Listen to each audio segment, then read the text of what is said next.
The Witch in the Orchard, written by Desmond Lynch. Episode 3. All is revealed.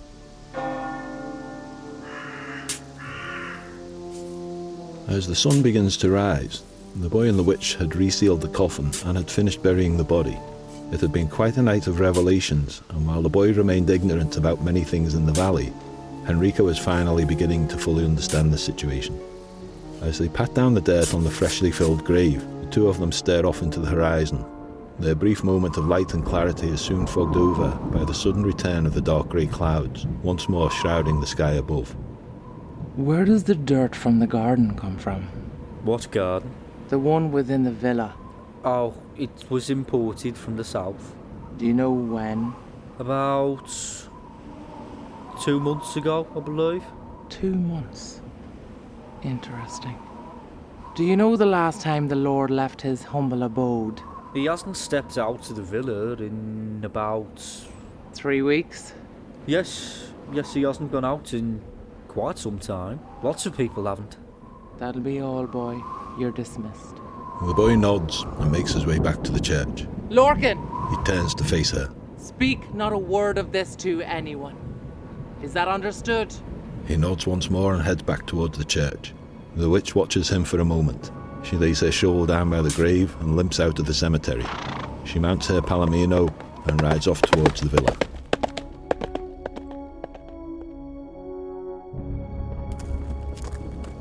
The plaza is bustling with life in the early hours of the morning. The air is cool yet humid. Rainfall is imminent. Guards mount the walls of the villa as a tired blacksmith hammers out horseshoes while his assistant begrudgingly feeds the horses. She makes her way up the steps of the villa. It has been a long day, but the throbbing pain in her ankle keeps her on edge. She opens the front door and walks in. She finds the butler looking at one of the paintings along the wall. He turns to her with a look of disapproval. Good morning, witch. I request an audience with the Lord. Is it urgent? Extremely. Then I will wake him. Follow me. Henrica is guided through the entrance corridor. The butler opens a door to the left, and they enter into a small living room. The living room walls are painted a light yellow, fitted with fine wooden floorboards. A small table rests upon a lavish rug in the centre of the room. 2 lush red sofas and 2 armchairs surround the table. Wait here. I will call for you when the Lord is ready. The witch sits down on one of the sofas as the butler retreats back into the main hallway. A maid appears a moment later and places a tray with a teapot and biscuits before her. The maid is a young, plump woman who averts her gaze. You can take it away. I will not touch it. Understood, my lady. Before you go, one more thing. Yes? Can you tell me about the Lord's late wife? I don't think it's my place to... No, it definitely isn't. But you were also under strict command not to talk to me in the first place. So one rule broken, what's harm in another? I don't know about... Did you know the lady? Well, yes.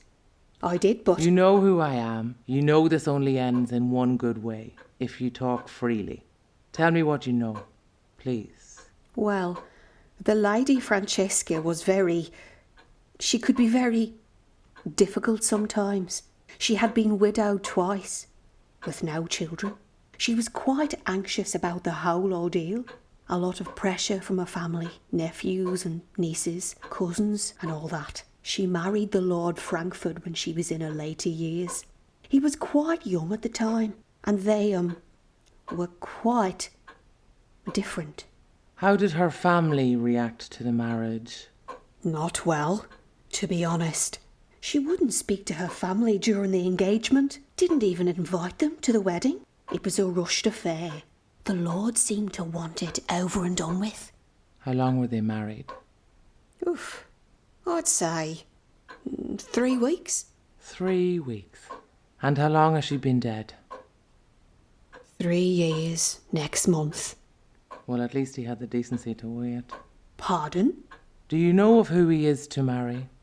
He's engaged to Cassandra Canterville, Duchess of Riverby. When did they get engaged? Last winter. Last winter. It's all starting to make sense now. I'm sorry. Don't be. You've been of tremendous help. The witch takes a silver crown out of her pocket and flips it to her. The maid shoots the witch a confused look before exiting the living room. Then the butler enters. The Lord will see you now. They leave the living room and the butler guides the witch down the main hallway towards the Lord's garden. I would prefer if you did not upset my staff. I only do what I have to. Regardless, these are my people. You will treat them with the utmost respect. They're not your people. You're nothing like them. And why so? You stand above them, making excuses for your petty lord. We saw that woman in the plaza. Look at you now, how unshaken. You do not know anything about me, witch. I know you think yourself superior to me, and all those who work for you. You cannot claim superiority, and in the next breath claim to be one of us. I am not one of you, and you are not one of us. I have a position in this household, as does the Lord and people below me. Respect is guaranteed to all those, whether they be above or below me. And yet you show more respect to the Lord. Why? Because respect is owed. I show respect to those below me so long as they know their place. You do not know your place. What is this obsession with hierarchy? It's pathetic. It is not an obsession, and it certainly isn't pathetic. It is merely an acknowledgement of the way things are. The world is the way it is. We can only do what is best with what we have. You settle for less when you could have more. So much more. Do you not see the food they hoard, the gold they guard? The end justifies the means. We may not understand why or how, but this is the best way to do it. Without class, without structure, without order, there would be chaos. We would be no better than those savages that roam the waste. What are you if not a savage? You are nothing but a dog licking the boots of another man.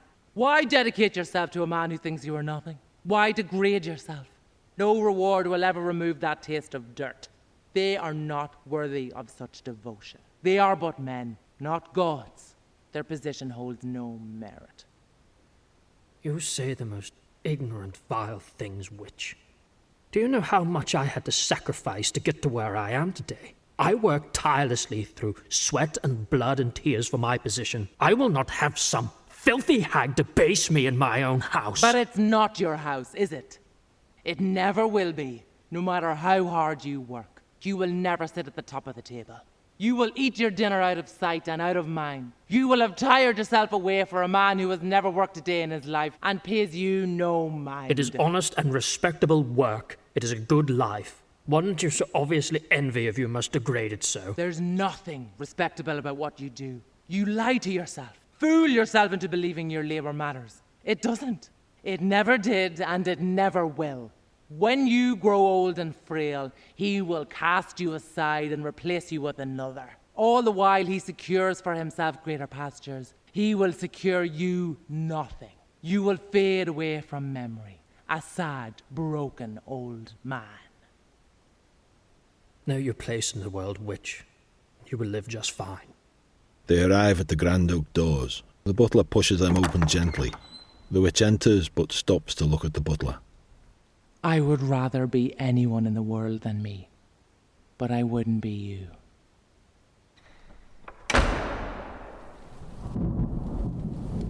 A gentle rain falls upon the valley. All is soaked from the orchard to the fields beyond. The Lord stands with his back to her. Well, have you solved it? Do you remember the plague, Frankfurt? Lord Frankfurt to you, witch. Answer my question, please.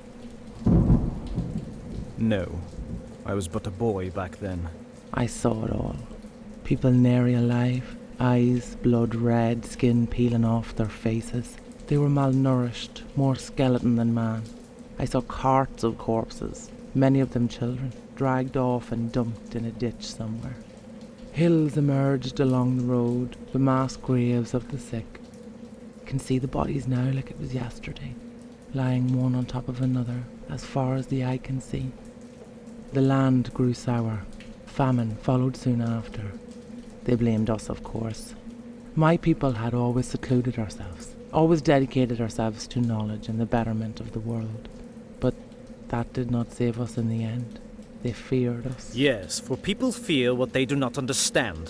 Get to the point. My point is this. All those poor souls, not one of them was of noble blood.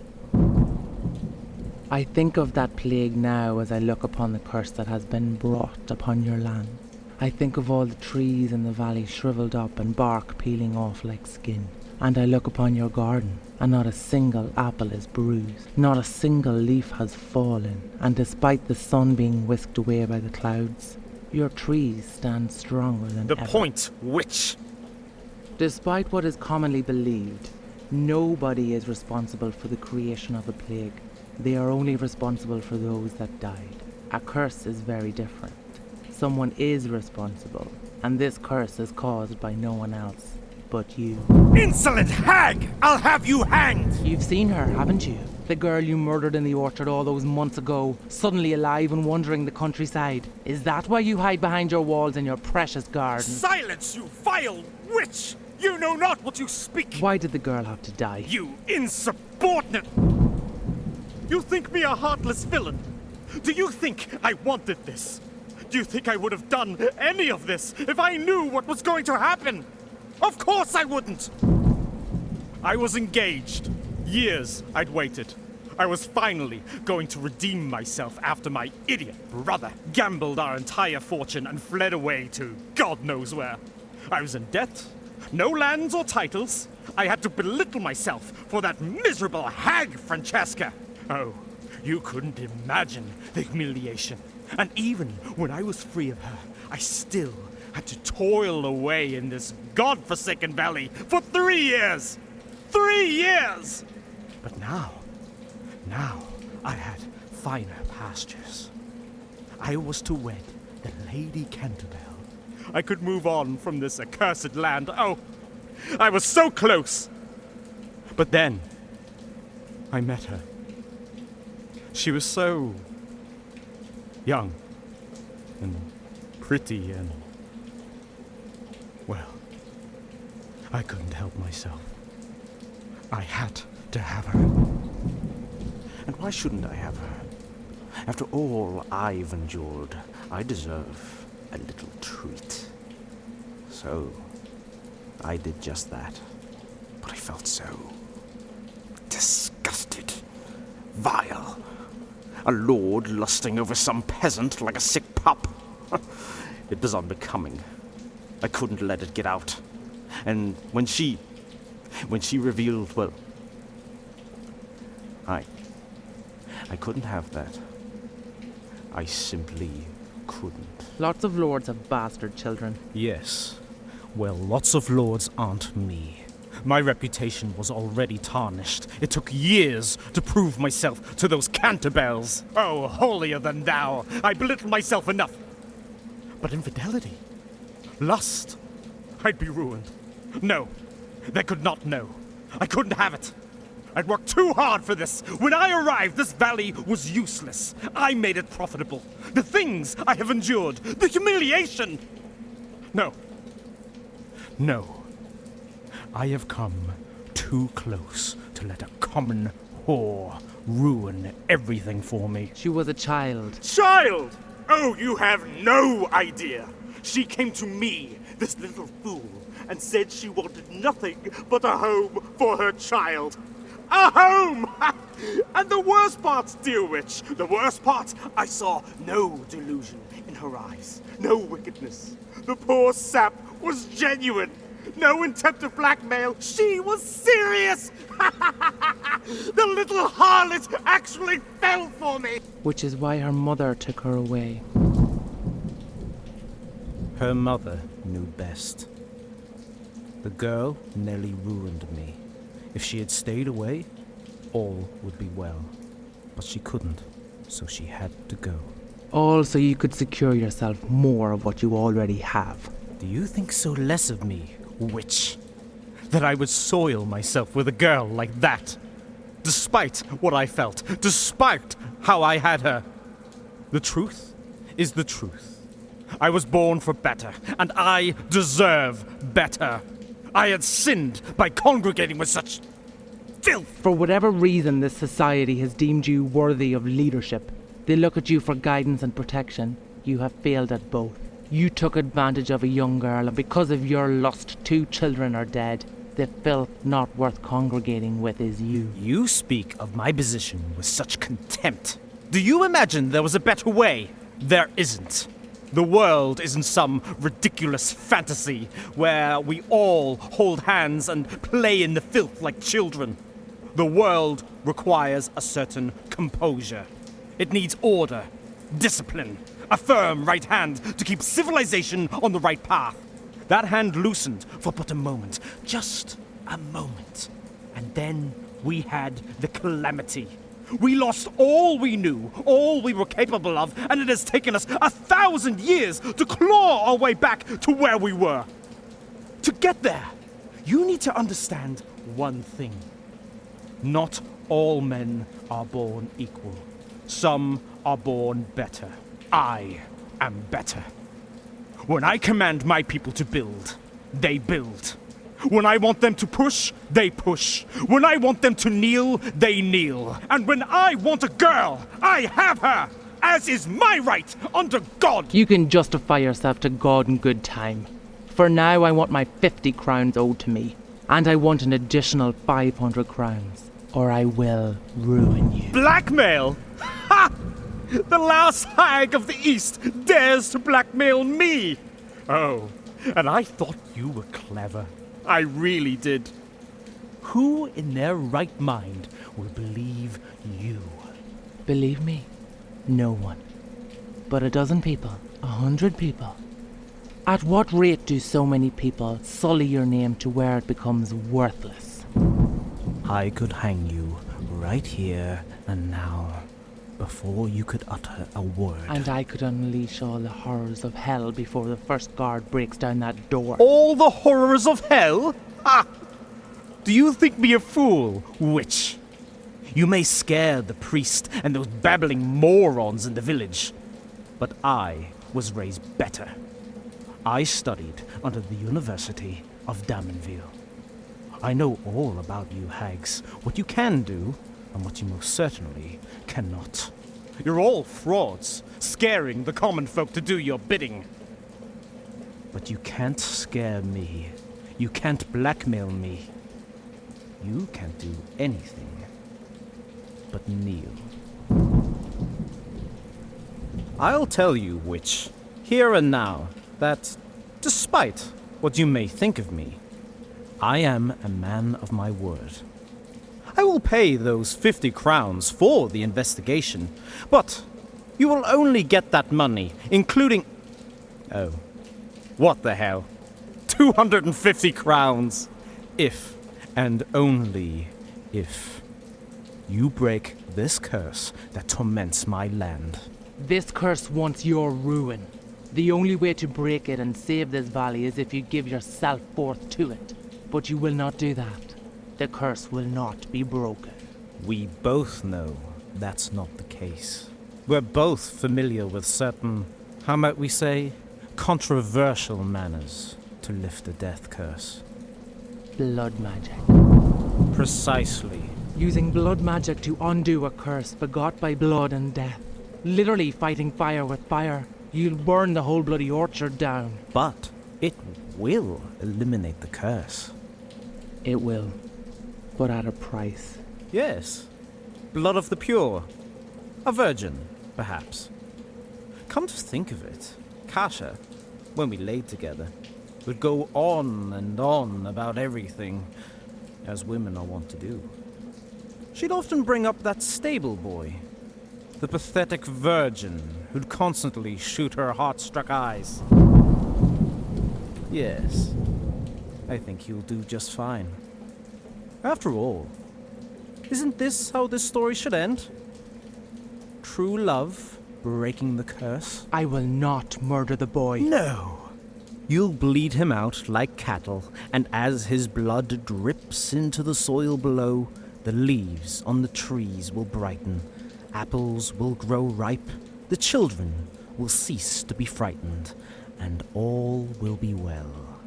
The price of a virgin, a mighty fine deal, if I say so myself. A fine deal. But I am not here to bargain. Forget the money. I will have no part in this. 300 crowns, witch. 300 golden crowns. More than enough money to last you 6 months. So I would reckon. I could threaten you with being hanged, or being impaled, or even being burned alive. But 300 crowns is enough to make any bitter piss easier to swallow. Tell me, witch, how many jobs are offered to you? How many people go out seeking your help?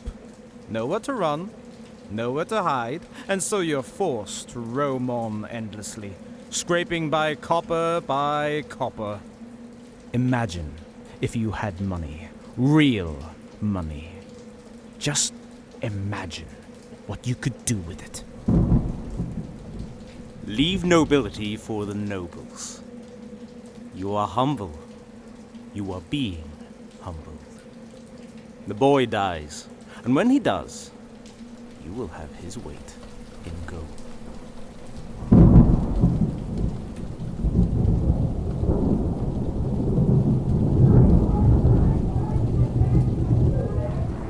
The boy is stared awake by the chatter at the window. It is a small house with only one room and 2 beds. He sits upright, his body aching as the events of the previous night take their toll. He looks over and sees his younger siblings by the door of the house, peering out nervously. He gets up and stumbles over. He looks out to see what is happening. Both parents are talking to the witch, both quite erratic. He pushes his way past his siblings and makes his way outside. His mother turns to him, now weeping. What's going on? Get back inside, Larkin! Do what she says, boy! He looks at the witch and finds no fury in those silver eyes, but an emptiness that disturbs him. The Lord has commanded that you accompany me into the orchard. No boy of mine is going out into that damned mist! Larkin, get inside! Don't let this hag take... This isn't up for debate! Her voice booms unnaturally. Small tremors are felt in the ground below. If you refuse the Lord's command, you will be punished severely. Your son is to accompany me to the orchard. He will assist me in lifting this bloody curse whether you like it or not. Now get out of my sight! The boy steps forth, visibly pale. His mother clutches his shoulder as he pushes past. She collapses into the arms of her husband. The father's eyes water. Henrika hands the boy the reins of his horse. He once again avoids her eyes. As she goes to mount her palomino, she sees them from the corner of her eye. She turns to face the villagers who have exited their homes. They do not approach, only stand and watch. She walks out into the centre of the road. Her eyes glare at the witnesses around. I know what you all think of me. All so judgmental. To see the greys of my eyes and have me damned. Yet know my soul is rotten, only because of you. I am what you think I am. I am the monster of your own creation. My sins are a branch of your own, and if I am to be damned, I will damn you all as well. For in the end, we all burn together.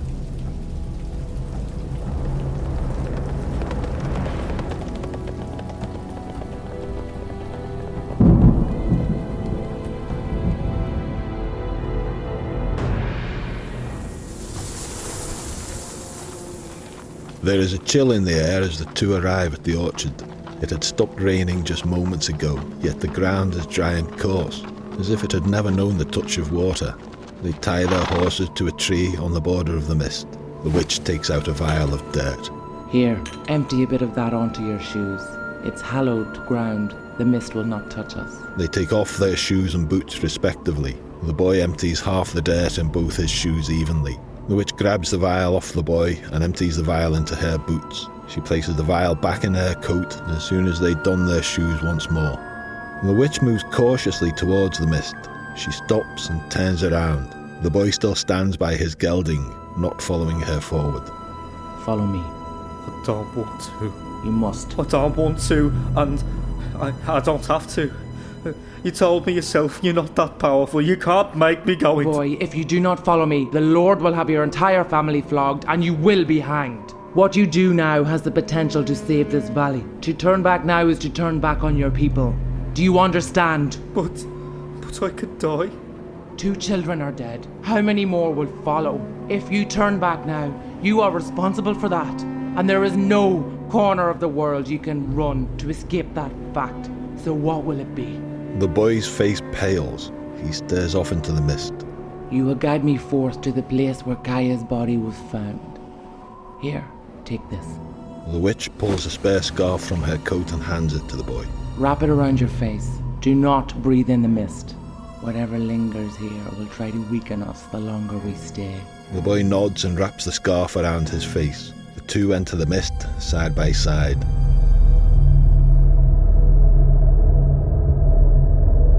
The thin, grey clouds retreat as they move forward and rush back in once they leave. They keep a quick pace, but as they descend further into the orchard, the mist no longer retreats. The boy looks around nervously as it suddenly grows colder.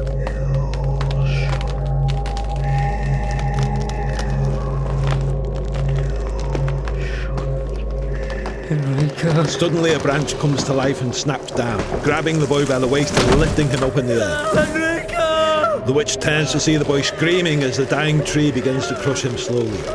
She whips out a vial of oil from her coat and hurls it at the branch. The bottle smashes against the branch. She snaps her fingers and it comes alight.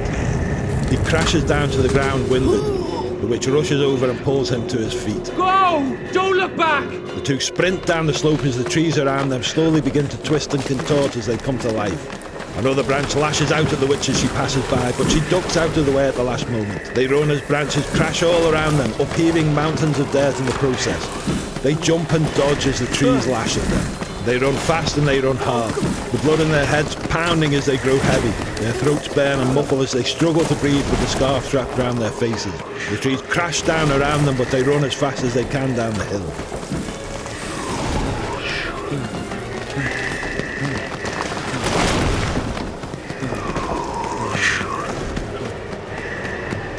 They make it to the end of the orchard. The trees cease to attack. The trees around them look severely more dire than those at the top of the hill. The air is far colder here, and the mist is thicker amongst these trees than the others up the hill. The trees.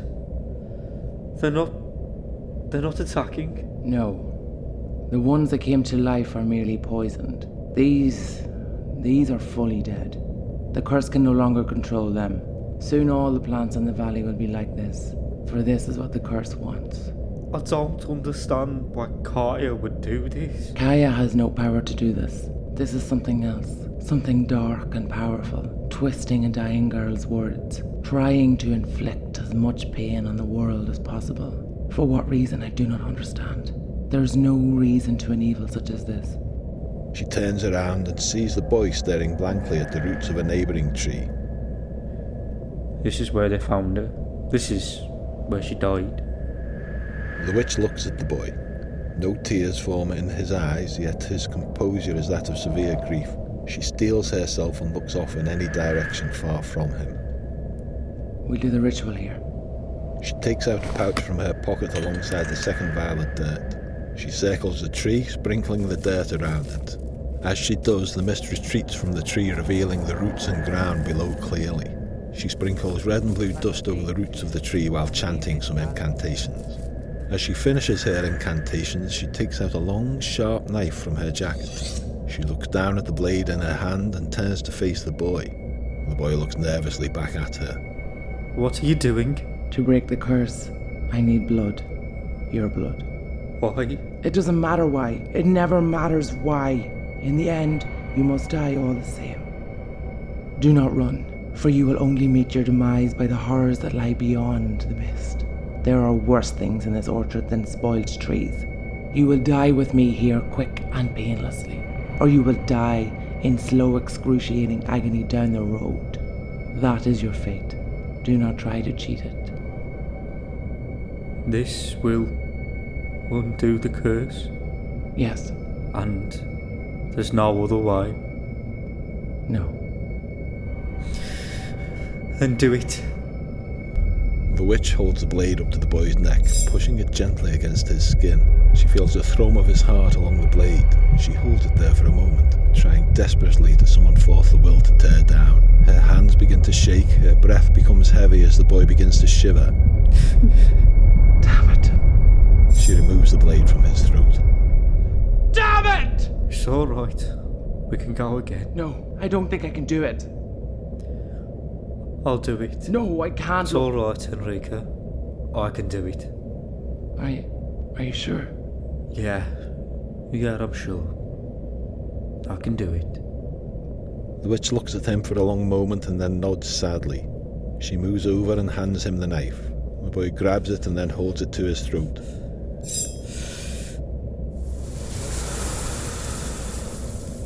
It hurts, you know. The witch and the boy turn to see behind them. They see the pale girl with the wicker basket. She wears a sly smile across her face as she moves towards them. Dying hurts a great deal. Not just yourself, but all those around you. Imagine how your mother must feel, finding your cold, lifeless body here below a dead tree. Could you imagine? Could you possibly imagine? Kaya? The boy lowers the knife from his throat. Hello, my love. No. But you're dead. I was at your grave. I know you You did. did, but I could come back if you help me. Lorcan, this isn't her. What are you talking about? Look at her. Lorcan, when I tested the soils, I didn't find any signs of necromancy. There are no ghosts in the orchard, no undead. Kaya's soul is long gone. Whatever this is wears her face, nothing more. The girl's smile fades. What a cruel thing to say. She looks at the boy, lovingly. Come with me, Lorcan. We can be together, like you always wanted. The boy stares at her. His breathing grows heavy as the hairs on the back of his neck rise up. You wear her face like an insult. Kaya was a good girl, but she would never become whatever you are. She would never hurt people like you do. He raises the knife back to his throat. The girl stares at him, as if he was nothing. So be it. Suddenly, the ground cracks open. A river of black blood flows up from beneath the ground, burning away the soil by the witch and the boy's feet. The boy yelps in pain as the river splashes onto his right foot. He stumbles back, his foot badly burnt, and drops the knife into the river. It sizzles and erodes away. The witch leaps back, the river widens quickly, dividing them. The girl walks on top of the river of acidic black blood, unfazed. You've come to destroy me, witch? The witch steadies herself as the ground shakes and breaks away. Your madness must be put to an end. Madness? This is justice. For Kaya, her dying breath, she wanted the Lord to pay for what he did to her. So be it. I will take this boy, and I will ruin him. Kaya didn't want to kill two children. You did. Whatever you are, you have spoiled her name for far too long. The girl's mouth contorts into an unsightly evil grin. Her teeth become as sharp as razors. Black blood trickles down from her mouth like saliva. Her eyes turn as dark as the night. Thick black veins protrude from her skin as she grows more corpse-like.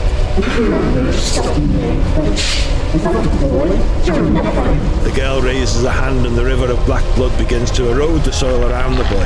He now stands with his back to the dead tree, now a small island in the river of black acidic blood. Henrika tries to move forward, but her own platform shrivels as the tide of acid washes it away. The girl looks at her, standing triumphant atop the river of blood.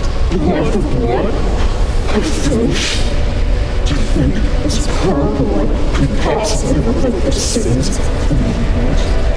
the thoughts of the witch. I will kill you. I will draw his bone and soul. No, you won't. Henrika takes out a scalpel from her coat and slices across her upper right thigh by her groin, cutting open an entire artery. She collapses to one knee as a pool of blood quickly forms by her feet. Already drowsy, she begins her incantations. The girl looks at her, confused, and then laughs.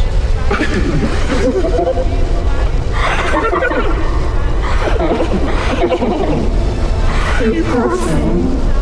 I did worry. There's nothing done with the death. This is sad and futile. A sad for sad witch. Undeterred, Henrika continues her incantations. Her eyes grow heavy and her ears begin to ring. Each blink falls heavier than the last. One moment the river is by her feet, the next it retreats. She looks up and sees the girl. Her body begins to contort as her skin begins to shrivel. No!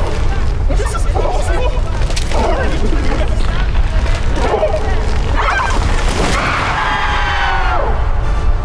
The witch collapses totters to the ground, still muttering her incantation. The last sound she hears is a deafening scream.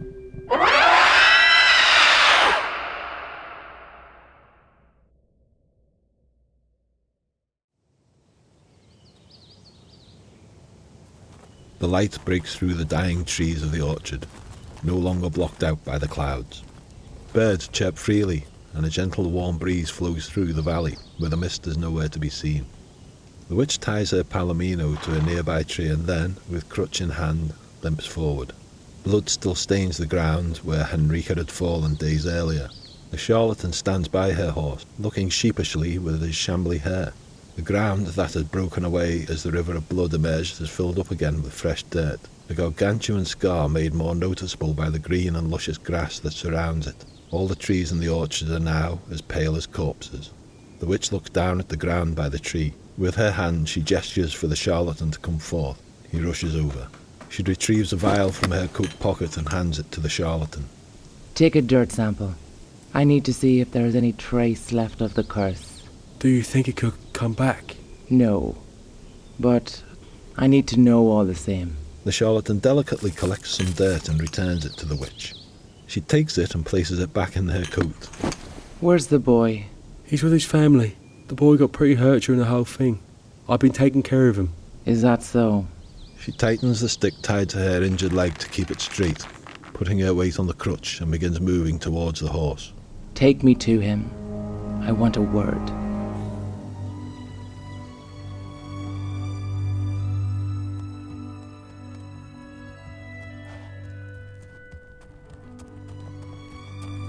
The crowd parts as the palomino walks forth, the charlatan lumbering behind.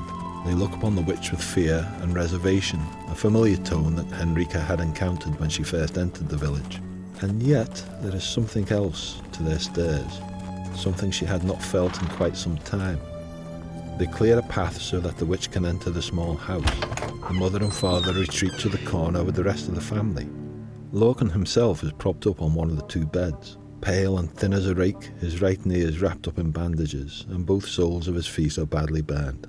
The witch painstakingly sits on the bed beside the boy and begins to inspect his wounds. How did this happen? Well, I got soaked the first time when the river appeared. Then, when the river had retreated, I ran over it. But the ground was still wet with blood, and when I stepped on it, I got hurt. Well, it appears your injuries are only skin deep. With the proper ointments, they should heal up nicely. The witch removes some ointments from her coat and begins applying them to the boy's injuries. What happened after I passed out? That thing with Kaya's face. It started screaming, and then it fell apart and died. After it was gone, the river dried up and the mist started to disappear. By morning, the whole orchard was back to normal. Not quite. The trees are still quite damaged. They may never recover. The witch finishes applying the ointments. Listen, I want to thank you for not letting me die. You're welcome. You said that you needed my blood to get rid of her, but I didn't spill any of my blood, and she's still gone. How did you know your blood would work? I didn't. It was a bluff. I saw the river, saw the pale girl, knew I didn't want to fall in, knew that I'd be dead in seconds if I cut the femoral artery above my thigh. I thought there wasn't a chance in hell that my blood would work, but I tried anyway. For some reason, it worked, and I'm alive. I don't know why it worked, and I don't know what's going to happen next. All I know is that it's gone and it's never coming back. The witch painstakingly gets up from the bed, takes 2 small bottles from her coat and places them on the table by the bed. Red bottle is to treat the pain, blue bottle is to treat infection. Thank you, Henrika. You're a good person. No, I'm not. No, you are. You saved the valley. I was going to kill you for 300 crowns. I was going to slit your throat, do my magic, get my money and never step foot in this valley again. Lorcan, you're a good boy, but you don't know a goddamn thing about me. But you didn't, did you? Lots of people would kill for a lot less. But you couldn't kill me. You wouldn't, perhaps. The witch looks away, uneasy. You don't have to be what they say you are. You don't have to be this thing. You can just be yourself. I'm a hateful person, Lorcan. You saw it in my eyes the moment we met. You see it now. I do not win. I survive. It's important you understand that. Now it's time I head off. Good luck with the recovery. Just one more thing before you go. You didn't almost die. You died. It's a long way back to the church, and you were already looking very bad in the orchard. When I got you to the priest, I was in a state. He takes one look at you and says you're dead. I looked at you then, and I look at you now, and believe me when I say this, you were dead. So, how are you standing before me? When I find out, I will let you know. Farewell, Lorcan.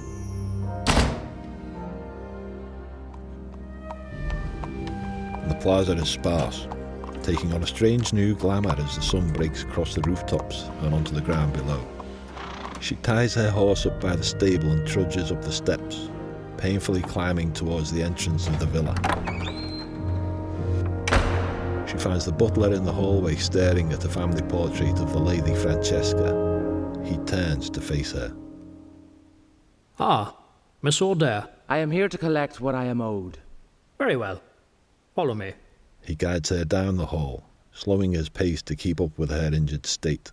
I take it news of your death has been greatly exaggerated. Not quite.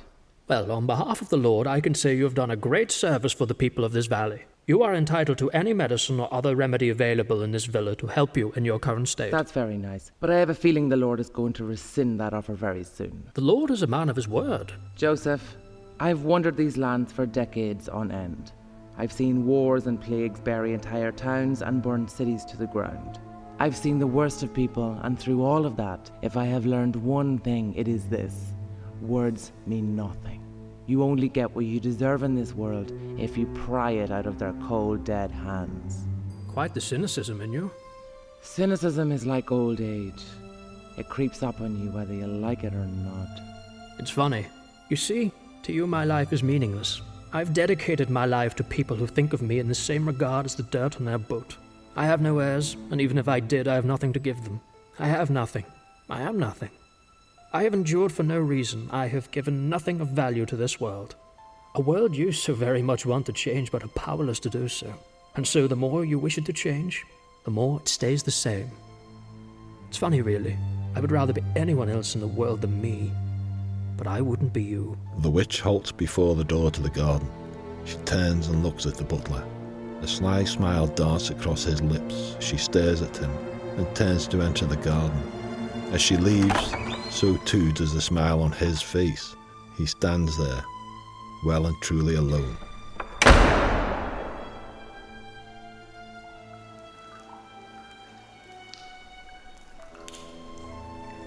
The tree that stood healthy and strong days earlier now wilts, as all the leaves but one fled the branches. The apples are splattered across the ground and the rose bushes now shrivel, still dripping with water days after it had last rained. The Lord looms over the wreckage, the soil soaking like marsh at his feet. He picks at the apple carcasses in search of seeds. The witch approaches him. So, you live. I thrive. That makes one of us. I'd inspected the orchard this morning. Every single tree not fit for use. They will all need to be cut down, their roots upheaved, and new trees planted. 5 dozen trees, all of which will take at least 5 years to grow and produce fruits. My land is useless. My competitors will leave me in the dirt. The Lady Canterbell will laugh in my face as she wraps her arm around another. This curse has proved worse than any scandal I could have imagined. I'm ruined. I suppose you'd say I deserved this. That I deserve to lose what is rightfully mine. My land, my engagement, that I reaped what I had sowed. But know this, witch, if I suffer, the people suffer. If I starve, the people starve. That is the way of the world. I want my money. You want your money? Ha! Take it! He kicks her a large bag of coins, and the bag spills out and the coins scatter across the ground by her feet. The witch looks down and back at the Lord, unamused. That is 50 crowns. That's what I owed you. Because you see, the boy still lives, and my land is ruined. So, pardon me if I rescind that so generous offer, for while I am perfectly comfortable leaving what is owed, I do need to take care of finances, lest some hag tries to swindle me. Well, the witch stares at the Lord, who sweats violently and shakes with fury. So take it! Take it and get out of my sight! I wish to forget I'd ever met you, or that whore! The witch stares at the Lord, and she utters an enchantment and twists the wrist of her right hand slowly. The scattered coins all merge to one point. The bag and the coins float up, and one by one the coins enter the bag. The bag seals and drops into Henrika's hand. She ties the bag to her belt and stares at the Lord for a long moment. You knew, didn't you? What? The soil brought over 2 months ago for your garden, right after Kaya died. All finished right before the mists arrived. You knew what was going to happen. She'd come to you in a dream and told you what was going to happen. A taunt of redemption to a man whose very nature is irredeemable. It knew that you were too craven to do what was necessary. So you decided to hide away. Quite an experience to live in fear. But don't fret, for you were wrong about the people starving if you starve. They're not like you, Frankfurt. For when you starve alone.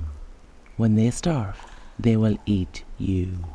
The witch turns and trudges to the exit. The Lord stands forlorn for a moment, before collapsing to his knees and letting out a wail of fury.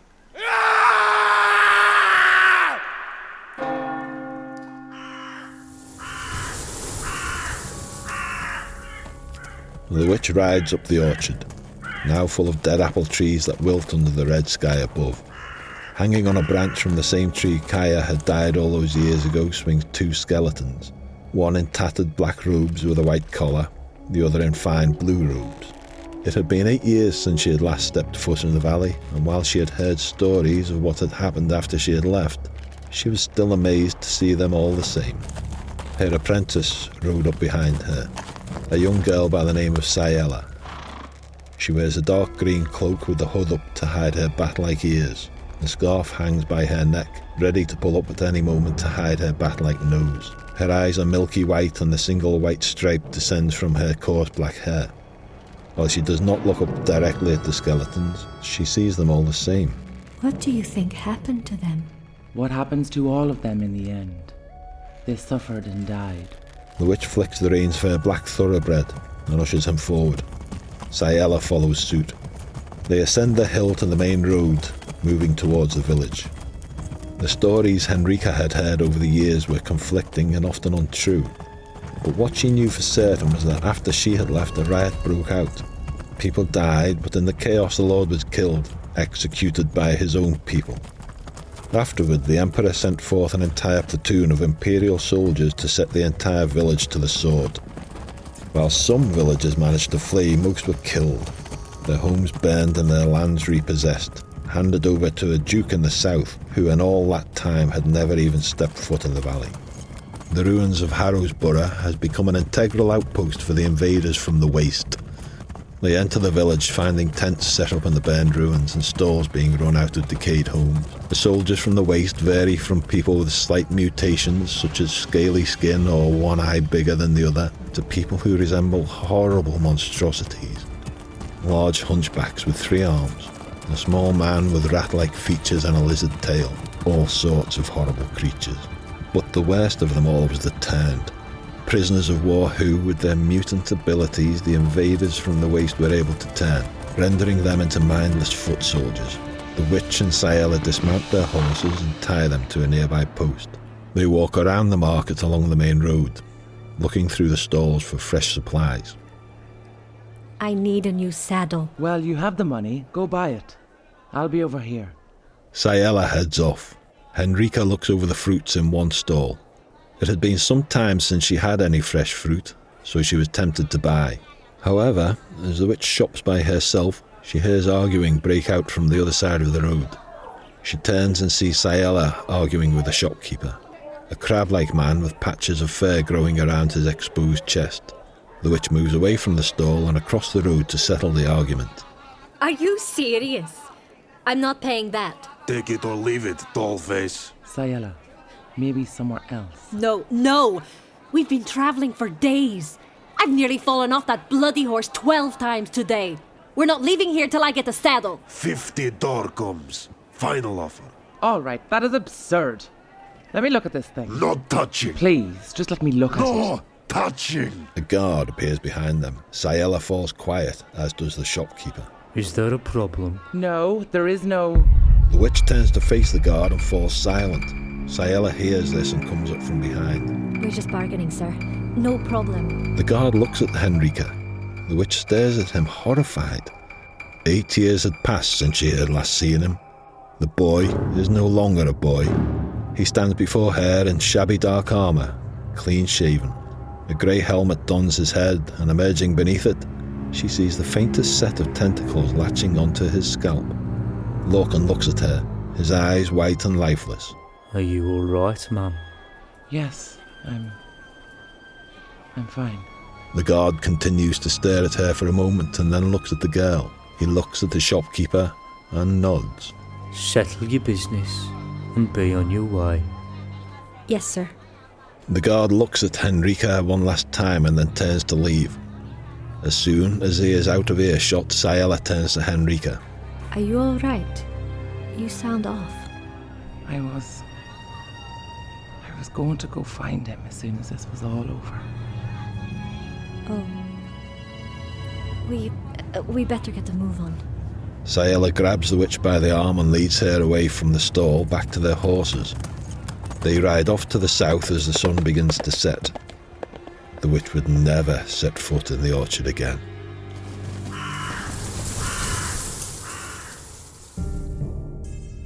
The Witch and the Orchard.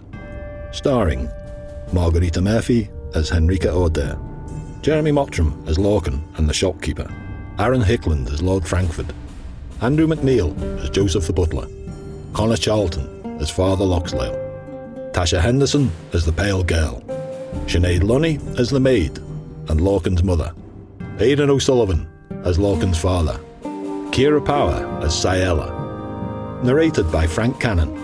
Recorded by Craig Sheridan and Sean McDonnell at Amp Studio Belfast. Special thanks to Sal Brennan.